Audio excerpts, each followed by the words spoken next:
এদিন বরাক সফরে আসলেন সর্বভারতীয় কংগ্রেসের সাধারণ সম্পাদক পৃথ্বীরাজ প্রভাকর ষাঠে। সেখান থেকেই উষ্ণ সংবর্ধনা দিয়ে সর্বভারতীয় কংগ্রেসের সাধারণ সম্পাদক পৃথ্বীরাজ প্রভাকর ষাঠেকে কংগ্রেস কর্মীরা বাইক র্যালি করে নিয়ে আসেন শিলচর জেলা কংগ্রেসের কার্যালয়ে। সেখানেই হাইলাকান্দি কংগ্রেস, করিমগঞ্জ কংগ্রেস সহ শিলচর কংগ্রেসের কর্মীদের নিয়ে একটি সাংগঠনিক সভা করেন। সভা শেষে সংবাদ মাধ্যমের সাথে কথা বলতে গিয়ে সর্বভারতীয় কংগ্রেসের সাধারণ সম্পাদক পৃথ্বীরাজ প্রভাকর ষাঠে বলেন, 3 জেলার কংগ্রেস কর্মীদেরকে নিয়ে সভা হয়েছে। সভায় আগামী লোকসভা নির্বাচনে দলের স্থিতি ও সংগঠনের কাজকর্ম নিয়ে আলোচনা করেন। এদিন তিনি ডিলিমিটেশন নিয়ে তীব্র প্রতিক্রিয়া ব্যক্ত করেন এবং বিজেপির কাজকর্ম নিয়ে সমালোচনা। এদিন তিনি আরও বলেন, বরাক উপত্যকাকে বঞ্চনা করা ঠিক হয়নি।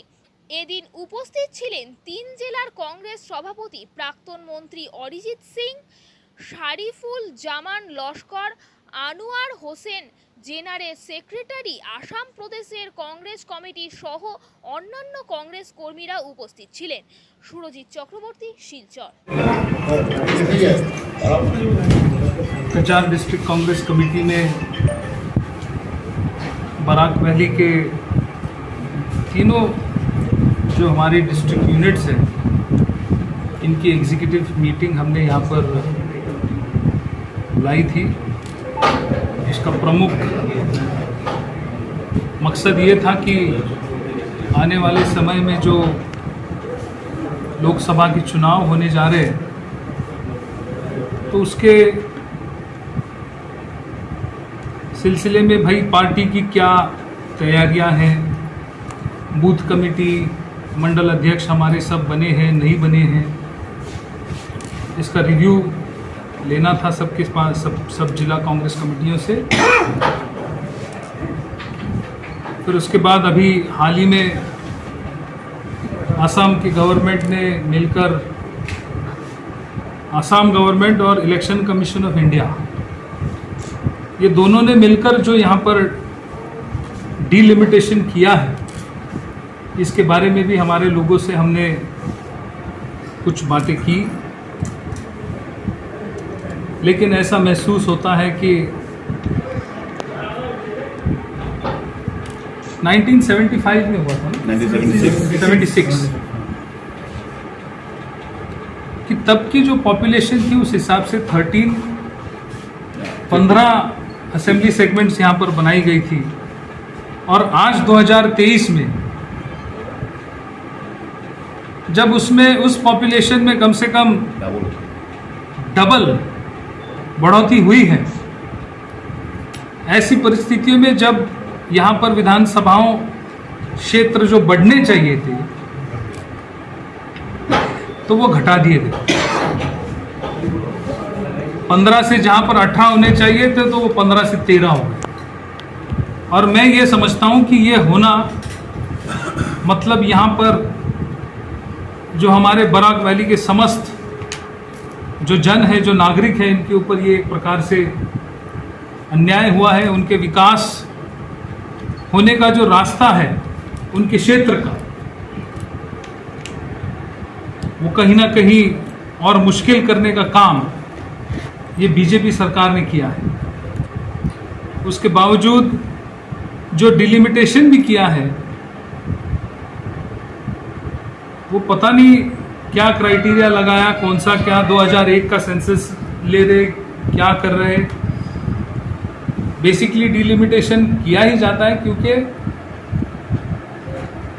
हर 10 साल बाद, 15 साल बाद जो आबादी बढ़ती है, इंटरनल माइग्रेशन जो होता है, जो पॉपुलेशन शिफ्ट यहाँ से वहाँ कई कारणों की वजह से होती है, तो उसका सर्वे करके कौन सी कास्ट का कितना कॉम्पोजिशन है ये समझ में लेकर उसको फिर किया जाता है। ऐसी मेरी ऐसा मुझे जो समझता है वो ये है। लेकिन यहाँ पर वो कोई क्राइटेरिया नहीं देखते हुए बस अपनी सुविधा के लिए कैसे कॉन्स्टिट्यूंसीज बनाई जाए वो करके ये डिलिमिटेशन किया गया है। ऐसा मेरे सभी कांग्रेस के यहाँ के नेताओं का और मेरे कार्यकर्ताओं का ये कहना है। खैर, अब जो हुआ है तो हुआ है, इसका विरोध तो हमारी पार्टी की तरफ से किस तरीके से करना चाहिए वो सोच रहे वो लोग क्या करना है इसके बारे में। लेकिन आज इसकी इस मीटिंग का और मेरे इस दौरे का प्रमुख मकसद हमारी पार्टी की इंटरनल जो ऑर्गेनाइजेशनल स्ट्रक्चर है उसका प्रिपेयर्डनेस क्या है, किस तरीके से हम आगे बढ़ेंगे, ये प्रमुख उद्देश्य था। देखिए अभी तो मैं कांग्रेस का हालत जो मेरे कार्यकर्ताओं के साथ जो मैं बात कर रहा हूँ उनसे तो हमें वो तो उत्साहित है, एक प्रकार की ऊर्जा उनमें मुझे महसूस हुई है कि आज से 2 साल पहले 3 साल पहले जो माहौल था जनता में, देखो कांग्रेस भी एक राजनीतिक दल है और राजनीति जनता के भरोसे चलती है। इस लोकतंत्र में जो अभी तक है, आगे क्या होगा मालूम नहीं, लेकिन अभी तक जो लोकतंत्र है उसमें जनता के भरोसे राजनीति चलती है। और आज जनता का जो रुझान है, जो वर्तमान आपकी राज्य की और केंद्र की सरकार है उसके खिलाफ बीजेपी की सेंट्रल लीडरशिप और आपकी स्टेट लीडरशिप कितना भी कोशिश करे हिंदू मुस्लिम करने का, लेकिन 1100 रुपये से तो सिलेंडर हिंदू को भी मिलता है मुस्लिम को भी मिलता है। 200 रुपये से सरसों का तेल दोनों के घर में उतने से ही आता है।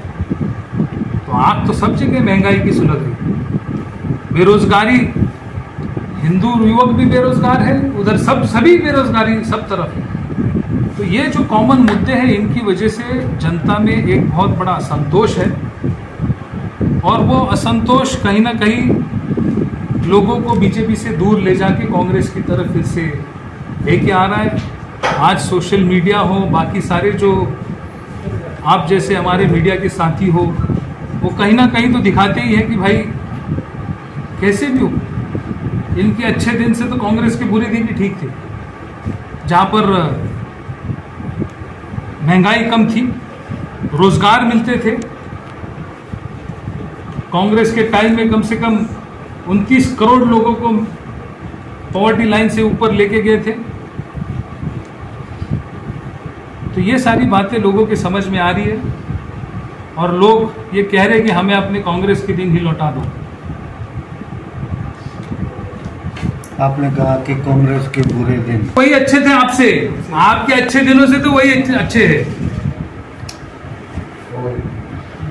आप उसका उल्टा आपने बोला है